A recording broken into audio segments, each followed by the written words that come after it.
Welcome to Making Memoir Magic, the podcast where we unlock the power of your story and guide you through the magical process of turning life experiences into memoirs that inspire and impact. I'm your host, Carrie Kreisman, a memoir mentor and storytelling champion, and I'm here to help you find the courage to embrace your unique story and share it with the world. Whether you're just starting out or refining your final draft, this is the place to be for practical tips, inspiration, and the encouragement you need to write the memoir only you can tell. Ready to make some magic? Let's dive in. Hello, friends, and welcome back to the Making Memoir Magic podcast. Today, we're talking about something that can make even the bravest memoir writer break out in a cold sweat. It's not writing memoir. It's not revising it. It's querying. Sending that letter into the world and asking an agent to take a look. Okay, it can be scary. It's an abrupt change from what you are used to doing as in terms of writing your book. All of a sudden, you have to flip a switch, so to speak, and write that pitch, get that hook, get the attention of the agent. So recently, someone reached out to me with a question that I hear all the time from memoir writers. She said that two things to her were really challenging. First, she was struggling to find comparative titles for her memoir that were published within the last 5 years. And second, she said it felt almost impossible to figure out which agents even represent memoir in the first place.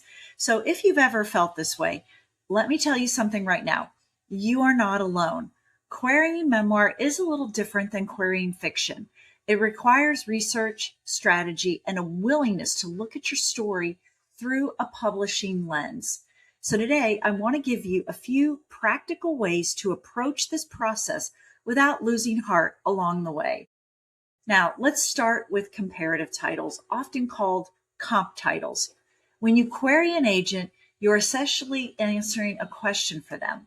Where does this book fit into the marketplace? Now, we all know publishing is a business, and agents want to know that your story is going to have readers waiting for it. All right.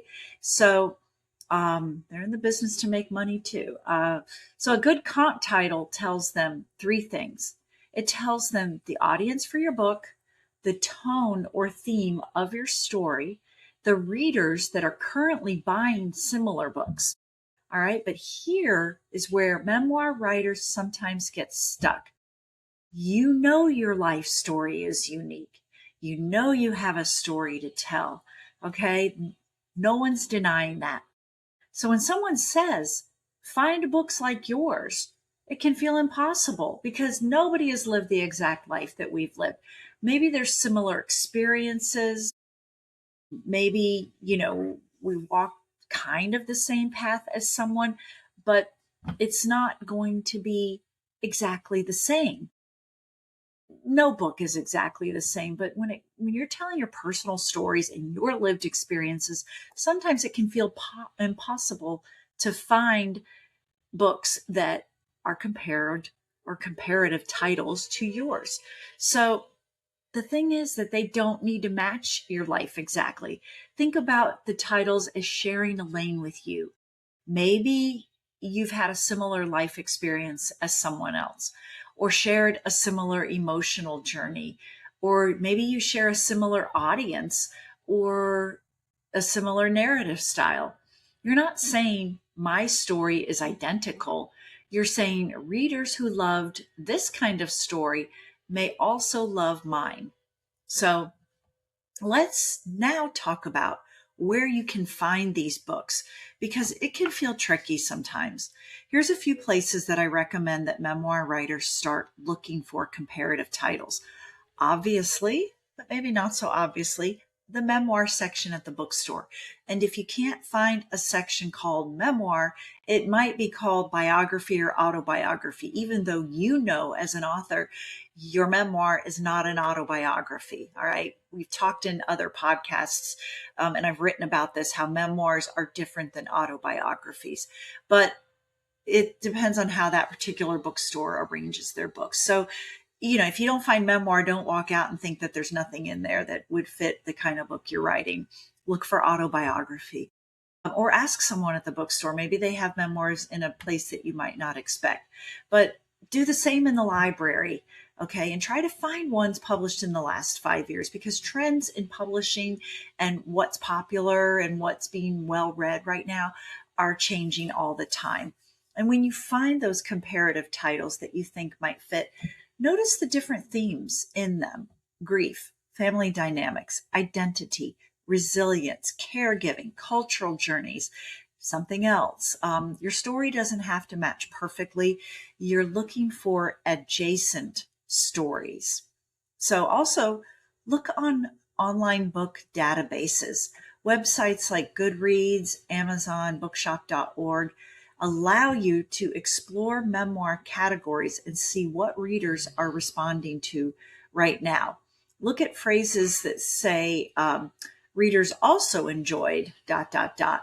or lists of memoirs by theme, bestseller lists in memoir categories. This can lead you down wonderful rabbit holes of discovery. And look at literary prize lists. This is one that isn't often thought of or immediately obvious to querying authors.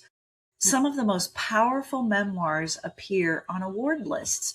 You might look at prizes like the National Book Critics Award, the Penn Awards, major memoir prizes, or nonfiction awards. These lists are treasure maps for serious memoir readers, and agents are paying attention to them too. The other thing you can do is look at podcasts and book reviews. Podcasts, book newsletters, and literary reviews often spotlight memoirs you might not see on a bestseller list. All right, that doesn't mean that they're any less significant as it comes to sharing them as far as comparative titles go. So keep that in mind as well. This can help you find fresh contemporary voices that align with your work. So now let's talk about the second challenge: finding agents who represent memoir. This part can feel like finding a needle in a haystack, but there are several tools that can make this much easier. And so here are a few places to start. Try using Query Tracker. Query Tracker is one of the most widely used memoir tools, or tools for writing and finding querying agents. You can filter the agents by genre, submission guidelines, response times. Also, pay attention to what they're looking for right now. That changes. At certain times, certain agents will be looking for specifically different types of books, even if they're in the overall nonfiction genre. So you can also find them on Instagram. A lot of them will share regular posts about what they're looking for, what makes a good query, what hooks, stops an agent, and makes them think twice and want to learn more about an author. So something to keep in mind.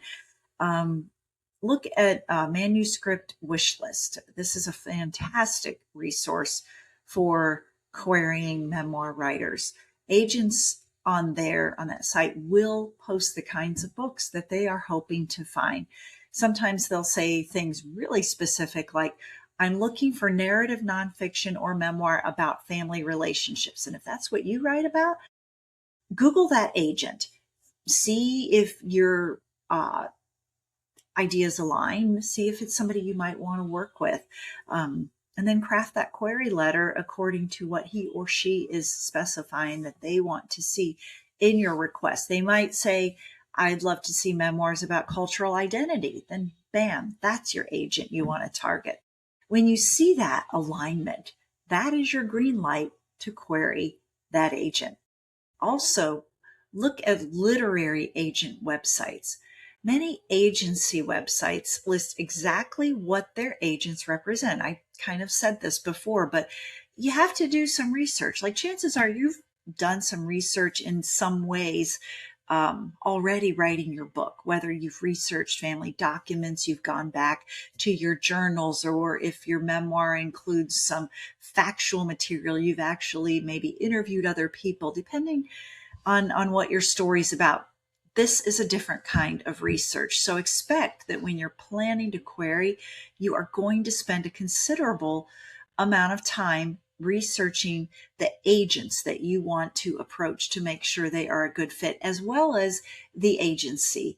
Another suggestion is to pick up memoirs that you see in the bookstores and look in the first few pages and or in the acknowledgments and find out who did they work with. Chances are an author is going to thank their agent, their literary agency, their publisher, but you don't go to publishers yet. Okay, just backing up a little bit, you go to find the agent and the literary agency. But check the books themselves because they might be listed right in the author's comments. So it's something that a lot of people don't think about. So when researching agents, remember, look for phrases that have these words: narrative nonfiction, memoir, personal narrative, literary nonfiction. These are good indicators that your work might fit their interests. So the other thing I want to point out when querying and thinking about getting into this part of your publishing process is something important. All right. Querying takes patience. Sometimes it's a lot of patience. All right. It depends on how much time you as an author want to give and what your goals are as an author if you want agented representation.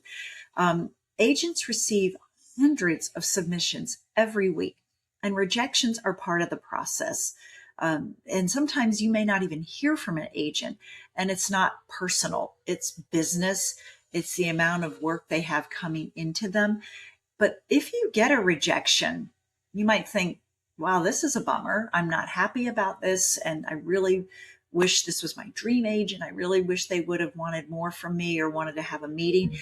But if you actually get a rejection, chances are that agent is going to share some feedback with you, even if it's 1 or 2 sentences.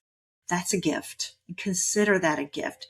It could be a gift to enhance your writing in some way, improve your query, one small tweak that could make your memoir more attractive in the eyes of another agent. So keep that in mind as you are querying. Memoirs find their way into the world through different paths, and they're always going to be stories about ordinary people navigating extraordinary moments, and yours will find its home. Maybe it's a story about healing, or a story about resilience, or messy, beautiful truth of being human.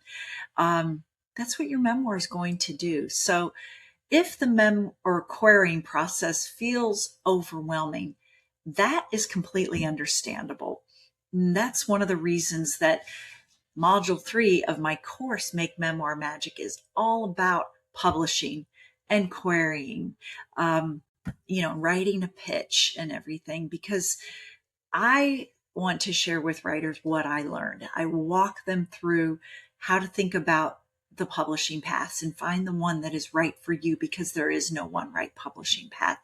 How querying works, what agents are looking for, and how to begin positioning your memoir in the marketplace. Writing the memoir is just one part of the journey, but understanding how the publishing world works is another piece entirely. So my goal with my course is to help writers move from I have a story to I have a story and I know how to bring it into the world. So if you're in the querying stage right now, take a deep breath. You've already done something brave. You've written the story.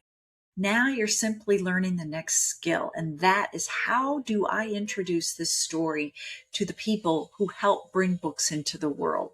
So besides what I have suggested already in this episode, the other thing you can do is keep reading memoir, keep studying the market, keep refining your pitch, and most importantly, keep believing that your story matters, because the world has always been shaped by people who have the courage to say, this happened to me and it meant something. So I want to thank you for being here today, for listening, for giving me your time to learn more about memoir and how you can bring your unique story into the world. If this episode sparked something for you and you would like to explore how you can work with me or learn about my course, Make Memoir Magic, click the link in the show notes and learn more. But keep listening. I love having you here. I appreciate you listening. And if you've got a writer friend who's also in the writing or querying trenches, share this episode with them. I want this part of the publishing process to be easy for you, and why gatekeep information that can help others. So thank you again for being here. All right. And thank you for writing. And as always, I'm cheering you on. I believe in you and the power of your story. So keep writing and keep making memoir magic. Thank you for joining me on this episode of Making Memoir Magic. I hope today's conversation inspired you to take the next step toward telling your unique story through memoir. Remember, your story matters and someone out there is waiting to hear it. If you enjoyed today's episode, don't forget to subscribe and leave a review. It helps others find the show. You can also connect with me at my website, carriekreisman.com, on social media, on Instagram at Make Memoir Magic, or join my Facebook group, Making Memoir Magic for Aspiring Writers. You'll get more tips and inspiration on your memoir journey. Until next time, keep writing, keep sharing, and keep making memoir magic.